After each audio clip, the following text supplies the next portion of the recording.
from my point of view, right, this is a lot of money that we could potentially be talking about, several hundred millions of dollars.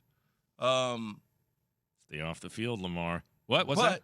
but I'm the type of person, I guess I have to look at it from my point of view. I'm the type of person that if you look me in the eyes and you tell me that you're going to do something and you're going to make sure no matter what it gets taken care of, then I have to trust that. That's how I am. You take a leap of faith. I take a little bit of leap of faith. Steve Bisciotti, the owner, Ozzie Newsome is there as the overseer. He's not the general manager anymore, but he's around. And he drafted Lamar. And if they're having this conversation like I'm having with you, to the point, okay, we need to work some stuff out, but mini camps is coming up and they haven't worked it out, and they're saying no matter what, we're going to take care of you, and you can look them in the eyes and believe that, then you trust that. Now, what Adam says, he shouldn't step on the field. I personally wouldn't step on the field when the season starts. Mini camps and things of that nature, I can look at them and have a conversation with them and be safe and feel secure based on that conversation. Now, hopefully, Lamar has that with Steve Bisciotti, the owner of the Ravens, that he can feel comfortable going to mini camps and things of that nature.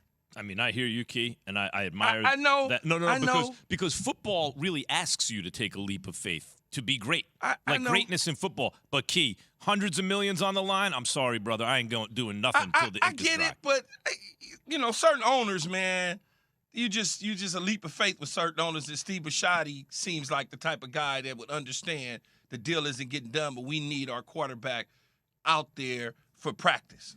Let's bring a former GM, our GM, as I like to call him, and agent also, Mike Tannenbaum, into this conversation, our NFL front office insider. Good morning, Mike. Good morning, guys. How you doing? Right. Did you hear what Key just said? Mike, he said that if you look the owner in the eyes and he's the kind of guy you can trust, you can take a leap of faith, and whether you don't play a regular season game, but you can start doing physical stuff on the field with the team if they assure you that they are going to take care of you in the contract. They just got to iron out details. If it were me, hundreds of millions, and I got to see the ink on the contract, brother. I'm sorry. Where do you come down on all this, Mike? Yeah, I'm with Key, especially like when you get close to the end where you're just crossing T's and dotting I's, or depending on where you are in the negotiation. That probably happens, Max, more than you think. There's a lot of good faith that goes on, and certainly with Lamar Jackson, not only are the Ravens a first-class organization, Steve Bisciotti's been a great owner for a long time, but you talk about Lamar Jackson, one of the bright young stars of our game, a MVP. You're going to want to make sure that everything's done the right way, because your whole locker room is going to watch to see how it unfolds. So the other part of this, guys, and I'm very curious about this. Lamar Jackson doesn't have an agent, right? He has his mother, as I understand it, and some attorneys who work on, I suppose, a flat fee, like attorneys do. Probably. And I'm wondering, from your point of view, Key, first, is that? It seems to me an experienced agent understands ins and outs and nuances of the league that they're dealing with, where you if it's me, I also want that, even if it costs me a percentage over time and it's a lot of money, more than just my mother, who's looking out for my interests as well as she can, of course, and attorneys who understand the legalese of it all. Is it a good idea to do what he's doing, do you think? Here's what I would say. It's fine. And why it's fine is because he's already with the organization. He's not looking to move to another organization, go anywhere else. He's not a free agent, so to speak. So when you say you would like to have an agent who knows the nuances and workings of the league, yeah, if I'm a free agent, yes. But if I'm with a team and I'm their franchise quarterback, I'm only dealing with the Ravens. I'm not dealing with the Green Bay Packers or the Seattle Seahawks or the Las Vegas Raiders or the Rams or the Chargers. I'm only dealing with the team.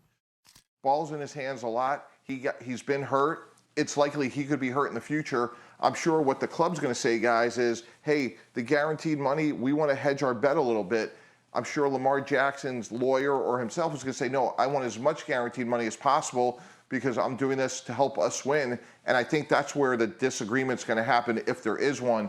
And then, as you said, there is the NFLPA. They do a great job. They have a very robust salary cap monitoring department. So I think that standpoint will be okay. But to me, if we were observing this negotiation, how much was guaranteed, when it would be guaranteed, would be probably the most interesting discussion.